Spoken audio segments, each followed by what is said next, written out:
Alhamdulillahi Rabbil Alamin wal aqibatu lil muttaqin. Wassalatu wassalamu ala asyrafil anbiya'i wal mursalin. Wa ashhadu an la ilaha illallah wahdahu la syarika lah. Wa ashhadu anna Muhammadan abduhu wa rasuluh. Amma ba'du. Ayyuhal mu'minun, mari kita sama-sama bertakwa kepada Allah Subhanahu wa taala, karena ketakwaan merupakan jalan meraih surganya dan selamat dari nerakanya. Ma'asyiral muslimin, sidang Jumat dirahmati Allah.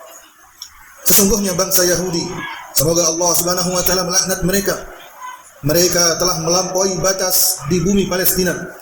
Sesungguhnya mereka membunuhi kaum muslimin mulai dari sebelah utara Gaza. Kemudian ketika kaum muslimin berpindah menuju Gaza, mereka kembali dibunuh di sana. Ketika kaum muslimin berpindah menuju Dir Balah, mereka dibunuh kembali di sana. Dan ketika kaum muslimin berpindah ke Khan Yunis, mereka kembali dibunuh di sana. Dan tidak lama kemarin, ketika kaum muslimin diarahkan menuju Rafah, yang katanya tempat yang netral dan aman, mereka dibombardir pula di sana. Dan mereka tidak akan berhenti, sebab itulah prinsip dan watak mereka, sebagaimana yang Allah gambarkan dalam Al-Quran, dalam surat Ali Imran ayat 75. Allah Ta'ala berfirman bahwasanya mereka dengan mudah dan dengan ringan hati memakan harta selain Yahudi. Dzalika bi annahum qalu laisa 'alaina fil ummiyina sabil. Yang demikian itu yaitu mereka dengan ringan hati memakan harta selain Yahudi, karena mereka berpendapat bahwasanya mereka tidak berdosa atas apa yang mereka lakukan kepada orang-orang ummi, yaitu orang-orang Arab non-Yahudi.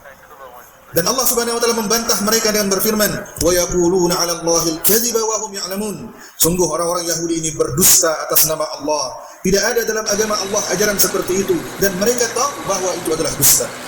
Ayuhal muslimin, sesungguhnya apa yang terjadi di Palestina merupakan problem seluruh kaum muslimin.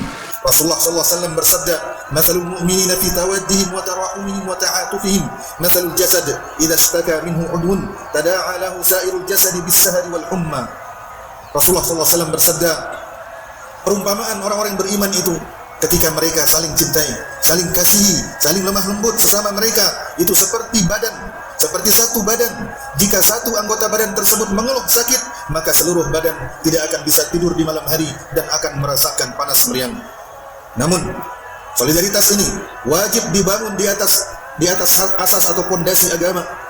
Maka wajib atas kita yang pertama, memperbaiki diri kita dengan menerapkan syariat Allah dalam diri kita, akidah yang lurus, ibadah yang sesuai sunnah, muamalah dan akhlak yang mulia. Sesungguhnya tidaklah menimpa kaum muslimin berupa ujian dari selain mereka, melainkan karena jauhnya kaum muslimin dari agama Allah Subhanahu wa taala. Rasulullah SAW bersabda, "Idza tabaya'tum bil 'ainah wa akhadtum adnab al-baqar wa raditum biz-zar'i wa taraktum al-jihad, sallallahu 'alaikum dhillan la yanzi'uhu hatta tarji'u ila dinikum." Jika kalian telah terlena dan telah melakukan jual beli dengan riba, kalian terlena dengan ternak kalian terlena dengan tanaman kalian, dan kalian meninggalkan jihad, maka Allah akan menimpakan kehinaan atas kalian, dan Allah tidak akan mencabutnya sampai kalian kembali ke agama kalian. Yang kedua, berdoa kebaikan bagi saudara-saudara kita kaum muslimin di Palestina. Rasulullah SAW bersabda, "Innama yansurullahu hadhihi al-ummata bi dha'ifiha bi da'watihim wa salatihim wa ikhlasihim." Sesungguhnya Allah Subhanahu wa taala memenangkan dan menolong umat ini dengan atau melalui kalangan lemah di antara mereka, karena doa mereka, karena salat mereka, dan karena keikhlasan mereka. Dahulu, sebagaimana dalam riwayat Anas bin Malik radhiyallahu taala anhu, para sahabat atau kaum muslimin telah dikhianati dengan terbunuhnya 70 penghafal Al-Quran dari kalangan para sahabat radhiyallahu taala anhum ajma'in. Maka ketika Rasulullah SAW mendengar berita tersebut, kata Anas bin Malik, beliau melakukan kunut selama sebulan mendoakan orang-orang yang membunuh para sahabat tersebut, yaitu Ri'lin, Zakwan, Usayyah, dan Bani Lahyan. Yang ketiga, membantu kaum muslimin Palestina dengan harta. Ingat wahai kaum muslimin, sesungguhnya jihad dengan harta lebih banyak disebutkan di dalam Al-Quran daripada jihad dengan jiwa. Dan Allah Subhanahu wa taala dalam banyak ayat mengedepankan jihad dengan harta di atas jihad dengan jiwa, karena jihad dengan harta lebih umum dan lebih merata manfaatnya, meskipun jihad dengan jiwa itu lebih tinggi dan lebih mulia derajatnya. Kemudian yang keempat, tidak sedikit kaum muslimin menyerukan untuk memboikot produk-produk yang membantu Yahudi. Namun ingat, ada perkara yang selayaknya dikedepankan, ada perkara yang hendaknya diingat, yaitu tidak menyerupai orang-orang Yahudi dalam perkara yang yang menjadi ciri khas mereka, seperti contohnya disebutkan dalam beberapa hadis, yaitu berbicara dengan logika semata tentang agama.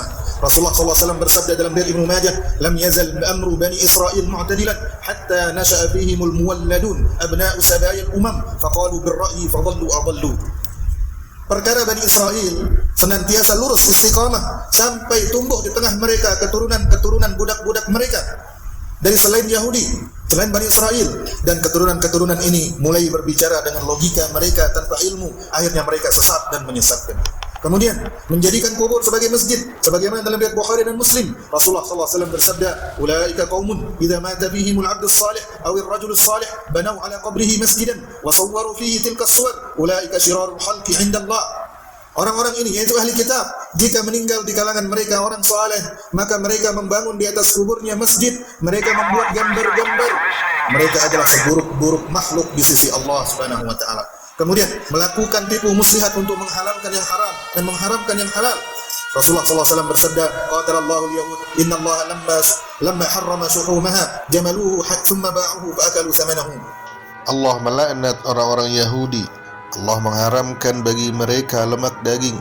Mereka pun memasak lemak tersebut dan mencairkannya, lalu menjualnya sebagai minyak, lalu mereka memakan hasilnya. Dan lain-lainnya yang merupakan perbuatan-perbuatan, akhlak-akhlak, cara berpakaian, model rambut dan seterusnya yang merupakan ciri khas orang-orang Yahudi atau orang-orang kafir secara umum.